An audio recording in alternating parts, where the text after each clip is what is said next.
apa kabar sahabat CUPK? Salam sehat, salam bahagia, tetap semangat. Kami senang sekali di kesempatan ini dapat kembali bersama sahabat CUPK melalui podcast Jatiku Semakin Dekat dengan Anggota. Kita akan berbincang-bincang tentang topik-topik di sekitar kita dan tentunya bersama narasumber yang menarik kali ini. Sahabat CUPK juga dapat memberikan saran di kolom komentar mengenai tema-tema yang dapat ingin kita bahas di podcast berikutnya. Jangan lupa ya teman-teman. Pendidikan merupakan salah satu penentu keberhasilan suatu bangsa dalam jangka panjang. Kita lihat bagaimana negara Jepang mengalami kehancuran pada masa Perang Dunia II, memulai membangun kembali negaranya berfokus di sektor pendidikan. Atau kita dapat melihat bagaimana negara Malaysia pada tahun 1980-an justru juga banyak mengimpor tenaga pendidik dari Indonesia dan kini ia dapat melihat sendiri perkembangan negara Malaysia. Berdasarkan dari data rata-rata upah menurut tingkat pendidikan terakhir ditamatkan menurut Biro Pusat Statistik Agustus 2021, terdapat korelasi antara tingkat pendidikan dengan tingkat pendapatan. Artinya, secara rata-rata, semakin tinggi tingkat pendidikan, maka semakin tinggi pula tingkat pendapatan. Ini artinya bahwa setiap kenaikan tingkat pendidikan semakin terbuka pula pintu kesempatan bagi kita semua untuk meningkatkan taraf hidupnya.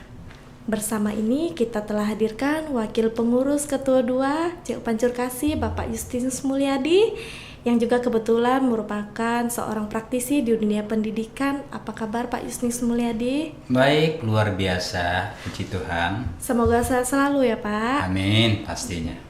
Bersama beliau, kita akan mencoba sedikit melihat mengenai wajah pendidikan khususnya di Kalimantan Barat. Karena tentunya sebagai bagian dari masyarakat Kalbar, CU Pancur Kasih juga sangat tergantung dari output sektor pendidikan di Kalimantan Barat berupa tenaga kerja yang profesional sehingga dapat secara berkesinambungan memberikan pelayanan terbaik kepada anggota. Selain itu juga kita ditemani oleh Ibu Evi yang merupakan bagian dari Public Relationship CU Pancur Kasih.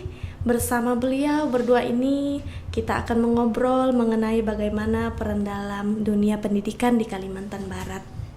Sebagai praktisi di dunia pendidikan, yaitu seorang guru, bagaimana menurut Pak Mulyadi perkembangan pendidikan di Kalimantan Barat?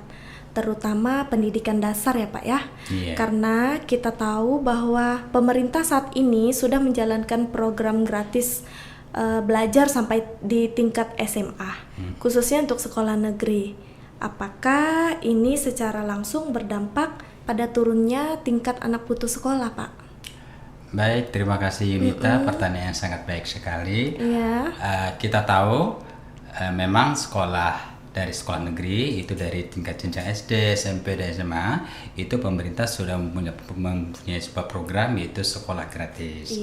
Tapi kita tahu begitu banyak jumlahnya siswa, tidak semua siswa yang bisa tertampung di sekolah negeri.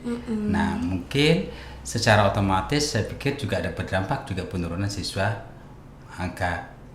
penurunan siswa ke sekolah. Berarti yang tahap-tahap seleksi yang nggak masuk ke dalam sekolah negeri itu bisa aja beralih ke sekolah swasta ya Pak ya? Ya jelas, kalau sekarang kan sekolah negeri itu mengakomodirkan jika terutama adalah tempat tinggal siswanya. Yang pertama dan lebih mengutamakan adalah siswa-siswa yang berada di dekat lingkungannya. Yang kedua adalah berdasarkan kartu keluarganya adalah penduduk asli. Nah itu harus diutamakan. Kita tahu begitu banyak jumlah siswa itu jika apalagi di sekarang tahun yang ketiga ini sudah mulai tatap muka, jadi sekolah sudah mulai seperti biasa, otomatis banyak lagi siswa yang akan daftar.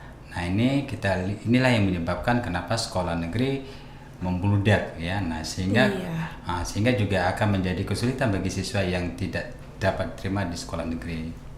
Nah, berikutnya Pak, saya mau tanya, kan berdasarkan dari Kemendikbudristek tahun 2022 secara nasional ini, tingkat anak putus sekolah di Indonesia dalam 6 tahun terakhir menunjukkan penurunan yang signifikan. Tentunya ini berita bagus ya Pak ya buat kita. Betul, ya. Namun dari data tersebut ditemukan fakta bahwa tingkat anak putus sekolah pada tingkatan SD cukup besar Pak dari 3 tahun terakhir ini. Menurut Bapak nih, apakah penyebab utama dari tingkat anak putus sekolah pada tingkat SD, SMP sampai ke SMA? Kita tahu 3 tahun terakhir ini kalau melihat adalah kita terkena musibah, yaitu kena dampak COVID. Ya. Oh iya. Ya, dampak COVID itu kita tahu pandemi ini begitu semua aktivitas kegiatan-kegiatan itu akan tidak boleh dilakukan, dihentikan, karena kita tahu kondisi-kondisi itu tidak bisa, bukan hanya terjadi di kita di Indonesia, bahkan di seluruh dunia. Sehingga ini mematikan pekerjaan-pekerjaan orang tuanya. Iya. Nah, otomatis penghasilan orang tuanya akan semakin berkurang. Jadi dampaknya ya ke situ, dan anak-anak nggak bisa bersekolah karena tidak adanya biaya gitu. Begini Pak, kan kalau misalnya di sekolah negeri itu kan dia ada dapat bantuan dari pemerintah. Sedangkan untuk yang di sekolah swasta itu kan juga ada ya Pak ya, tapi dia nggak besar. Apakah bisa mengakomodir untuk biaya sekolah untuk swasta seperti itu, atau harus ada tambahan dari pihak siswanya lagi seperti itu? Memang swasta juga mendapat bantuan dari pemerintah, tapi beda dengan negeri.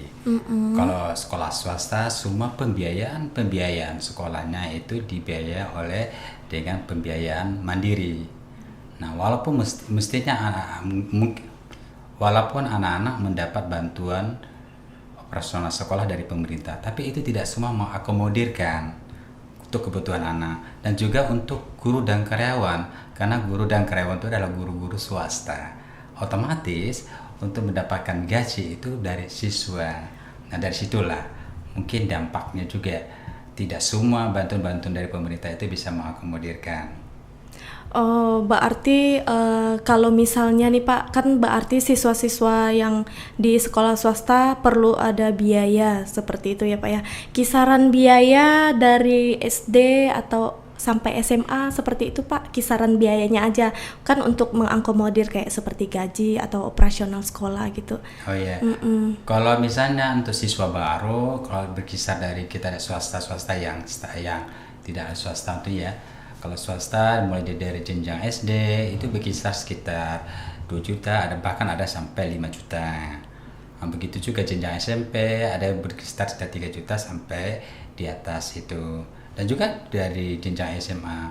Jadi mereka karena semuanya biaya-biaya itu, terutama biaya-biaya pengeluaran, bisa biaya gedung, biaya dan sebagainya, itu kebanyakan dari mandiri. Jadi otomatis jadi biaya itu dari siswa.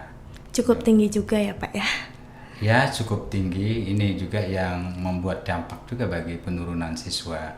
Iya, karena apalagi sebelumnya ada kondisi pandemi ya Pak ya? Iya betul, karena pekerjaan-pekerjaan orang tuanya banyak yang di PHK, terus belum lagi pendapatan-pendapatan lain gitu semakin berkurang, seperti berjualan nggak boleh, itu kan juga berdampak. Benar-benar gitu. Itu Pak.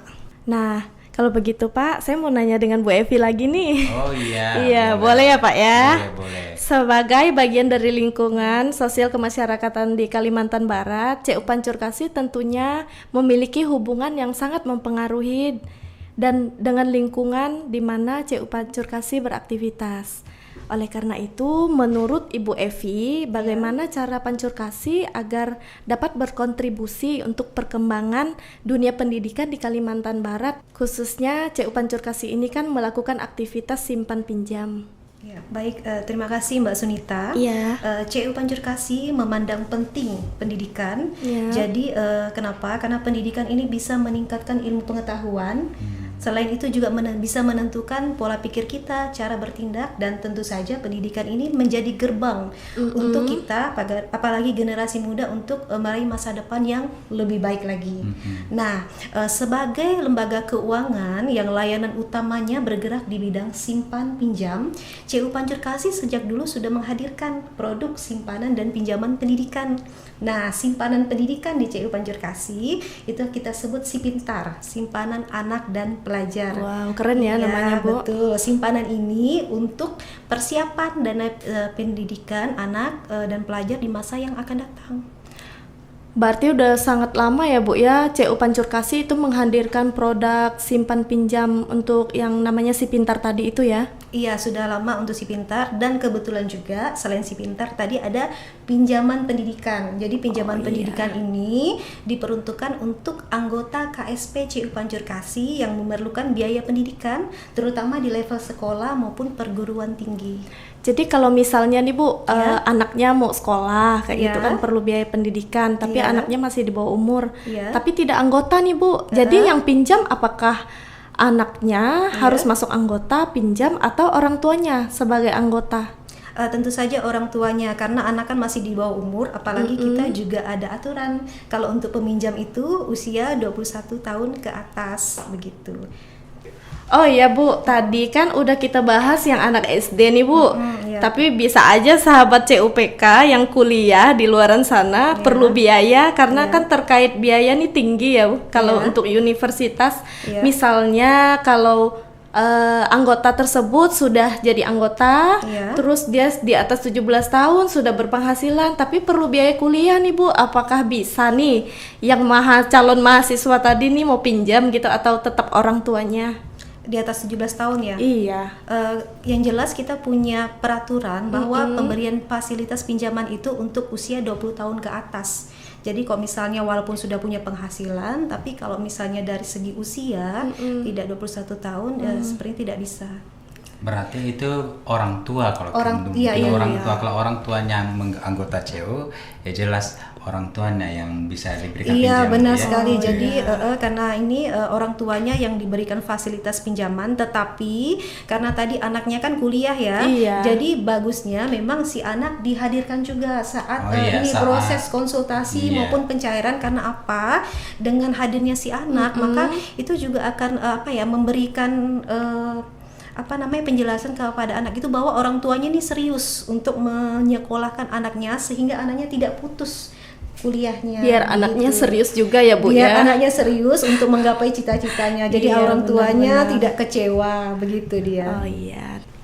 Nah Bu Evi, sekarang kan udah masuk di dalam pertengahan tahun. Biasanya kan identik tahun ajaran baru ya Bu ya, untuk bagi anak-anak sekolah. Apalagi di 2 tahun ini kan COVID-19 ini kan udah agak mereda, jadi anak-anak juga udah tatap muka seperti biasanya.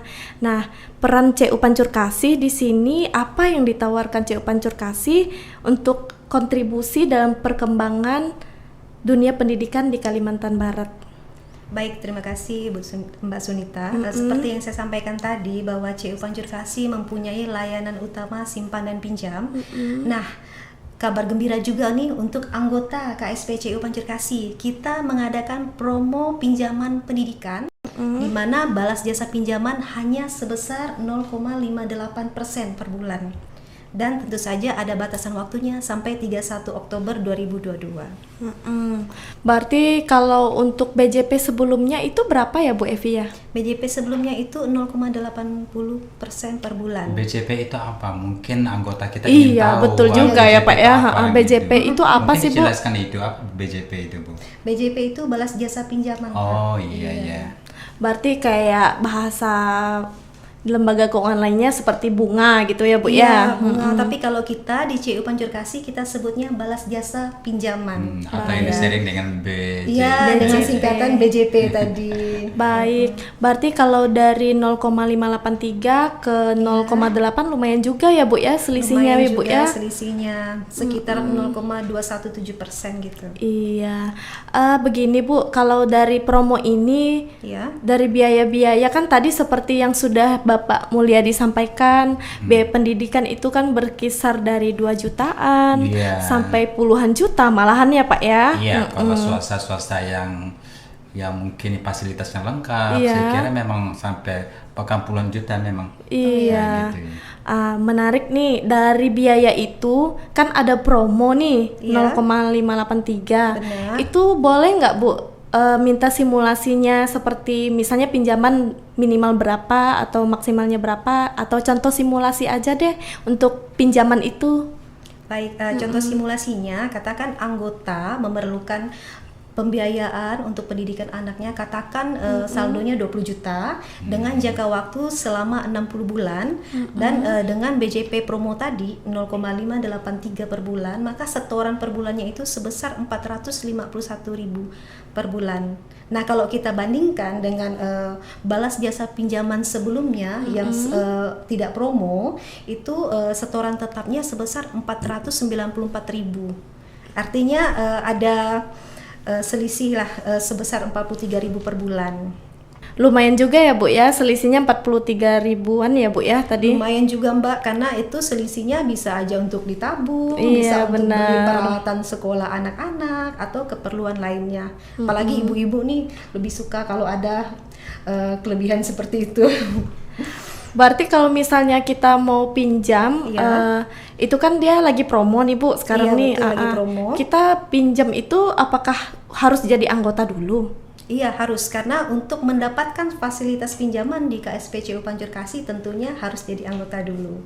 Yang pastinya seperti yang Ibu sampaikan tadi, sudah di atas 21 ya Bu ya? Iya betul. Nah, dari obrolan kita tadi kan sangat menarik nih Pak Mulyadi dan Bu Evi. Menurut Pak Mulyadi, saran dan harapannya bagi KSP CU Pancur Kasih, terutama bagi anggotanya, itu untuk di bidang pendidikan seperti apa Pak harapannya? Baik, terima kasih Mbak Indah. Harapan saya sekarang karena sudah masa pandeminya sudah mulai membaik, aktivitas sudah kembali lagi, otomatis pekerjaan orang tuanya sudah mulai. Nah, harapan saya orang tua yang sudah menjadi anggota CU jangan ragu-ragu meminjam pinjaman pendidikan.